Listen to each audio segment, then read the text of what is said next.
What's happening? I don't know what's happening. We're losing control of the aircraft here. We lost all control of the aircraft.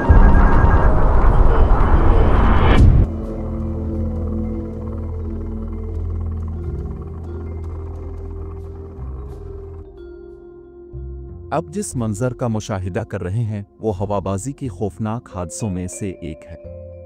एक जदीद तरीन तैयारा, एक तजर्बाकार अमला और एक खौफनाक सफ़र, ये सब हवाबाजी की तारीख का हिस्सा बनने जा रहे थे। ये है एयर फ्रांस फ्लाइट 447 की कहानी।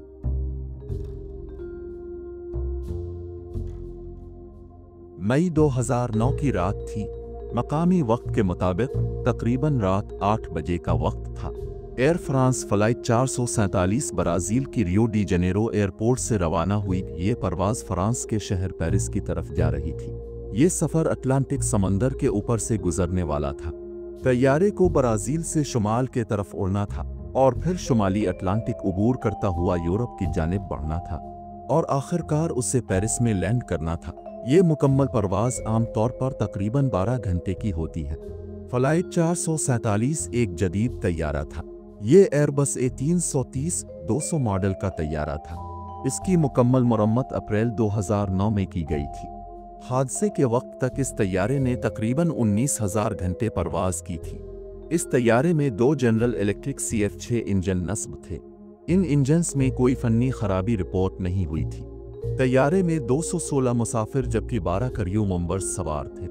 उनका ताल्लुक तकरीबन 30 मुख्तलिफ ममालिक से था। ज़्यादातर मुसाफिर फ्रांसीसी, ब्राज़ीली और जर्मन थे। इनमें कारोबारी और सियाहती मुसाफिर शामिल थे। इस परवाज़ के लिए 3 पायलट्स तैनात किए गए थे क्योंकि रियो से पेरिस की ये ड्यूटी 11 घंटे तवील थी। एयर फ्रांस के कवानीन के मुताबिक 10 घंटे से ज़्यादा की ड्यूटी के लिए वक्फा लाजमी होता है। कॉकपिट में मौजूद कैप्टन 58 साल के तजर्बाकार मार्क डोबोएस थे। उनके पास तकरीबन 11,000 घंटे परवाज़ का तजर्बा था। इनमें से 6,000 घंटे वो बतौर कप्तान उड़ा चुके थे और 1,700 घंटे A330 पर मखसूस तजर्बा रखते थे। दूसरी जानिब कंट्रोल 37 साल के फर्स्ट ऑफिसर डेविड रॉबर्ट ने संभाल था। उनके पास 6,547 घंटे की परवाज़ का तजर्बा था, जिनमें से 4,500 घंटे वो A330 तैयारे पर गुजार चुके थे। कॉकपिट में तीसरा पायलट सीड्रिक बोनेन थे, जो उन तीनों में से सबसे कम तजर्बा रखने वाले पायलट थे। उनके पास 2,900 घंटों का तजर्बा था। रात 8:30 बजे तैयारे ने रनवे पर दौड़ना शुरू किया और कुछ ही देर में तैयारे ने ब्राज़ील की एयरपोर्ट को पीछे छोड़ दिया। टेक ऑफ मामूल के मुताबिक था। तैयारा आहिस्ता आहिस्ता बुलंदी की तरफ बढ़ा और बैनुल-अक़वामी सफ़र पर रवाना हो गया।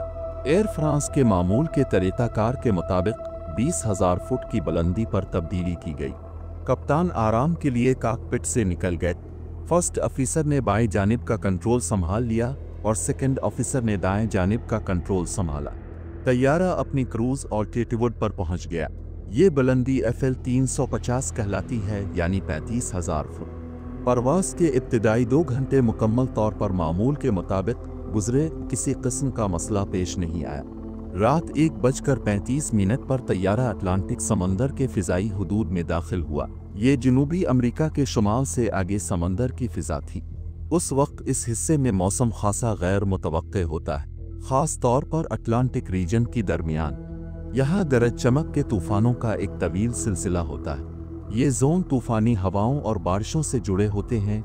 ये जोन ज़मीन के गिर्द कम दबाव की एक पट्टी है। ये आमतौर पर ख़त इस्तिवा के करीब पाया जाता है। यहाँ शुमाल और जुनूब की हवाएं आपस में टकराती हैं। इसके नतीजे में यहाँ अक्सर गरज चमक और मूसलाधार बारिश होती है। पायलटों के लिए ये इलाका परवाज़ के दौरान बहुत चैलेंजिंग होता है क्योंकि यहाँ के तूफ़ान रेडार पर साफ नज़र नहीं आते। इन तूफ़ानों में बिजली चमकने की शिद्दत भी कम होती है। इसी वजह से वो रात के वक्त कम ख़तरनाक महसूस होते हैं, हालांकि असल में वो ज़्यादा ख़तरनाक होते हैं। तैयारे का खुदकार निज़ाम परवाज़ को कंट्रोल कर रहा था, जिसे ऑटो पायलट कहा जाता है।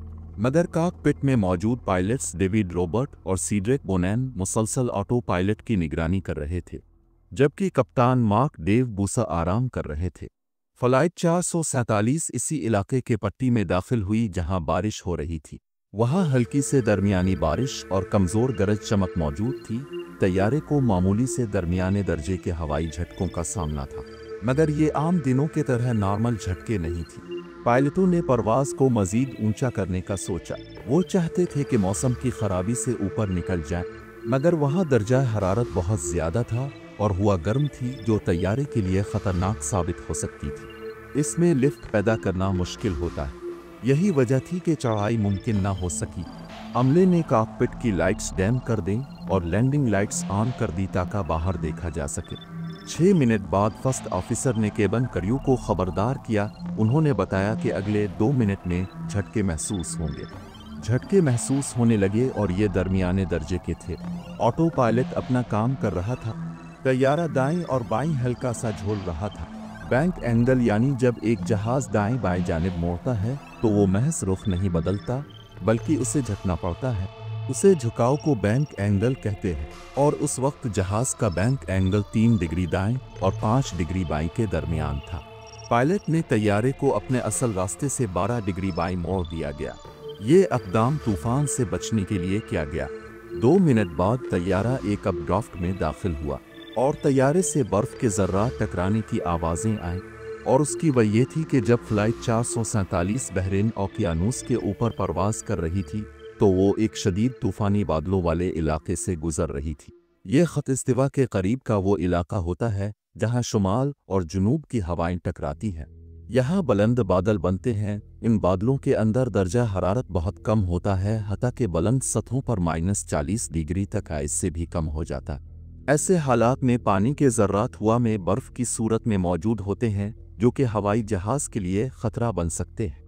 पेटू ट्यूब्स ने बर्फ़ के ज़र्रात इकट्ठे करना शुरू किए। आमतौर पर यह कोई मसला नहीं होता, लेकिन जब बर्फ़ की मिक़दार ज़्यादा हो तो यह ख़तरनाक हो जाता है। बर्फ़ इतनी तेज़ी से जमा होना शुरू हुई कि हीटर्स भी काम करना छोड़ गए। पेटू ट्यूब्स जहाज़ में लगे वो सेंसर्स होते हैं जो फ़िज़ा में मौजूद हवा का दबाव नापती है। ये सेंसर्स कई दूसरे अहम सिस्टम्स में भी इस्तेमाल होते हैं, जैसे यही वो सेंसर्स हैं जो ऑटो पायलट को रास्ते का पता देते हैं। और यहाँ जहाज़ के ये सेंसर्स बर्फ़ की टकराव की वजह से जमना शुरू हो गए थे। ये सेंसर्स और भी काम करते हैं, जैसे माक नंबर, वर्टिकल स्पीड और जहाज़ की ऊंचाई नापना। ये तमाम मालूमात फौरी तौर पर पायलट को दिखाई जाती हैं, लेकिन जब पेटू ट्यूब्स बंद हो जाएं तो हवा का दबाव कम और फिर गलत नज़र आता है। उसका मतलब यह होता है कि एयर स्पीड की रीडिंग गलत हो जाती है। फ्लाइट 447 पर तीनों पेटू ट्यूब्स बर्फ से बंद हो गई। एयर स्पीड रीडिंग अचानक कम हो गई। ये रीडिंग 275 नॉट से गिरकर 139 नॉट पर आ गई। ये बहरान की शुरुआत थी। ऑटो पायलट फौरन बंद हो गया। फ्लाइट डायरेक्टर स्क्रीन से गायब हो गई। Flight control system normal mode से अल्टरनेट मोड में चला गया। इस तब्दीली से कई हिफाजती निज़ाम काम करना छोड़ गए, जैसे angle of attack protection, over speed protection भी ख़त्म हो गई, बैंक एंगल प्रोटेक्शन भी ख़त्म हो गई। तैयारे को मोड़ना मुश्किल हो गया। अफरा तफरी फैल गई और पायलट अपने साथी को पायलट पर चिल्लाते हुए कहा, कंट्रोल मुझे दे दो। तैयारा दाएं तरफ झुक गया। पायलट ने तैयारे की नाक ऊपर की और बाईं रूल दिया। ऑटो थ्रस्ट भी बंद हो गया। इंजन 83% ताकत पर थ्रस्ट लॉक मोड में चला गया। जहाज का खुदकार निज़ाम काम करना छोड़ गया और अब जो भी करना था पायलट को करना था। पिच एंगल 6 डिग्री तक बढ़ गया। पिच एंगल इस एंगल को कहते हैं जिसमें जहाज का नाक ऊपर और नीचे की तरफ झुका होता है। जहाज 1800 फुट फी मिनट की रफ्तार से ऊंचाई पकड़ने लगा। स्टॉल वार्निंग बजनी लगी। स्टॉल वो हालत है जब तैयारे की नाक ज़रूरत से ज़्यादा ऊपर और नीचे झुक जाए और हवा का दबाव जहाज के पेट पर आ जाए। इस हालत में तैयारा लिफ्ट पैदा नहीं कर पाता और आगे बढ़ने की ताकत खो देता है। इसके नतीजे में तैयारा बुलंदी खोने लगता है। पायलट ने तैयारे को मुस्तहकम करने की कोशिश की, जबकि सीनियर कैप्टन जो शुरुआत में आराम करने गया था बदस्तूर आराम कर रहा था। तैयारा दाईं और बाईं बार बार झूलने लगा। काफ़ी कोशिशों के बाद पायलट ने जहाज को सीधा किया। स्टॉल वार्निंग बंद हो गई, मगर जहाज के सिस्टम जो गलत रीडिंग दे रहे थे, इस पर एयर स्पीड दोबारा गिरने लगी। स्पीड 270 नॉट से गिरकर 73 नॉट पर आ गई। पिच एंगल 11 डिग्री तक पहुंच गया। जहाज 6000 फुट फी मिनट की रफ्तार से गिरने लगा। फर्स्ट ऑफिसर मुसलसल नाक ऊपर करने की कोशिश कर रहे थे। पिच एंगल 16 डिग्री हो गई। तैयारे में झोल की हरकतें पैदा हो गईं। इन झटकों ने तैयारे के तवाज़ुन को मुतासिर किया। कॉकपिट में मौजूद पायलट्स दबाव में आ चुके थे। जहाज एक बार फिर स्टॉल पोजीशन में चला गया। पायलट ने मुसलसल नाक ऊपर उठाने की कोशिश की क्योंकि सेंसर्स जाम हो चुके थे और पायलट सही रीडिंग के बारे में कुछ नहीं जानता था। ये अमल स्टॉल की शिद्दत को मजीद बढ़ा रहा था। तैयारा अमूदी रफ्तार से बुलंदी खो रहा था, मगर उसकी नाक मुसलसल ऊपर की तरफ थी और अब ये डीप स्टॉल की खतरनाक हालत थी। स्टॉल वार्निंग बार बार बज रही थी। रफ्तार की रीडिंग कम होकर इंतहाई गैर हकीकी हो चुकी थी। आलात पायलट्स को गलत मालूमात दे रहे थे। तैयारा दर हकीकत नीचे गिर रहा था, लेकिन पायलट को लग रहा था कि वो इसे चढ़ा रहे हैं। इतने में कप्तान मार्क डोबोयस, जो आराम कर रहे थे, कॉकपिट में दाखिल होता है, मगर बहुत देर हो चुकी थी। जहाज इंतहाई तेजी से नीचे गिर रहा था। पिच एंगल 35 डिग्री तक पहुंच चुका था। अब तैयारा 38,000 फुट की बुलंदी से नीचे गिर रहा था, मगर पायलट्स मुसलसल नाक को ऊपर करने की कोशिश कर रहे थे। कॉकपिट में उलझन और इस्तिराब बढ़ता जा रहा था। तैयारे के आलात से आने वाली इत्तलात गलत थीं। दोनों पायलट्स एक दूसरे की हरकत से लाइल थे। दोनों पायलट्स जहाज को दाएं और कंट्रोल्स से अलग अलग हिदायत दिए जा रहे थे। पायलट एक दूसरे की समत की तस्दीक नहीं कर रहे थे और एक दूसरे को समझाने की भी कोशिश नहीं की, और आखिरकार उन्होंने फौरी तौर पर सूरत हाल को समझने की कोशिश की। लेकिन इस वक्त तक तैयारा 10,000 फुट से नीचे आ चुका था। समंदर करीब आ रहा था और वक्त बहुत कम था। कप्तान ने हिदायत दी, नाक नीचे करो, नाक नीचे। मगर फर्स्ट ऑफिसर अब भी नाक ऊपर किए हुए था। सिस्टम्स में कंफ्यूजन इतनी थी कि सच नजर नहीं आ रहा था। आखिरी लम्हात में भी किसी ने नाक मुकम्मल नीचे नहीं की। तैयारा मुकम्मल स्टॉल की हालत में समंदर में जा गिरा। इस वक्त तैयारे की नाक ऊपर और रफ्तार सिफर के करीब थी। तैयारा तकरीबन सीधी पोजीशन में समंदर में दाखिल हुआ। कुछ ही लम्हों में 228 जानें हमेशा के लिए ख़त्म हो गईं, और यूं ये हादसा हवाबाजी की तारीख का सबसे हैरान कुन सानिहा बन गया। ये सारी कहानी तो जहाज़ की कॉकपिट की थी। जहाज़ से बाहर की दुनिया अब भी जहाज़ की लैंडिंग का इंतज़ार कर रही थी, क्योंकि दोनों अतराफ से जहाज़ का राब्ता टूट गया था। जब फ्लाइट 447 का राब्ता मुनक़ते हुआ तो फौरी तौर पर तशवीश पैदा हुई। सुबह 4 बजे तक एयर ट्रैफिक कंट्रोल को तैयारे से कोई राब्ता मौसूल नहीं हुआ। ब्राज़ील और फ्रांस के कंट्रोलर्स ने तैयारे से बार बार राब्ता करने की कोशिश की, लेकिन कोई जवाब नहीं मिला।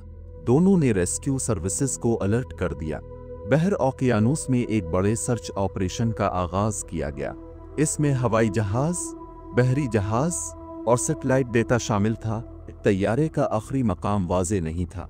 इब्तिदाई तौर पर सिर्फ चंद तैरते हुए मलबे के टुकड़े मिले। इसके बाद कई दिनों तक कोई ख़ास कामयाबी नहीं मिली। मुकम्मल मलबा और ब्लैक बॉक्स नहीं मिल रहे थे।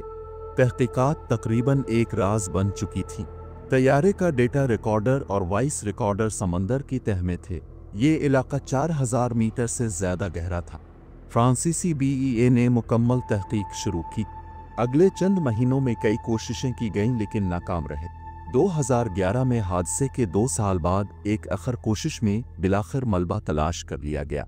रिमोट आबदोजों की मदद से ब्लैक बॉक्स को निकाला गया। जब रिकॉर्डर्स को खोला गया तो अंदर का डेटा महफूज था। ये एक हैरान कुन कामयाबी थी। अब असल हकीकत सामने आने लगी थी।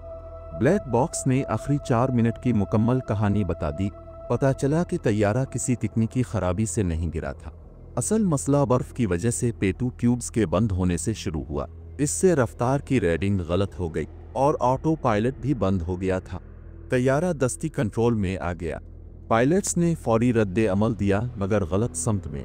उन्होंने मुसलसल तैयारे की नाक ऊपर की। नतीजा, तैयारा स्टॉल हो गया। स्टॉल वार्निंग बार बार बजती रही, मगर पायलट्स ने सही रद्द अमल नहीं दिया। नाक नीचे करना था, मगर उन्होंने ऊपर किए रखा। कप्तान जब वापस आया तो वक्त बहुत कम था। किसी ने भी मुकम्मल कंट्रोल हासिल नहीं किया।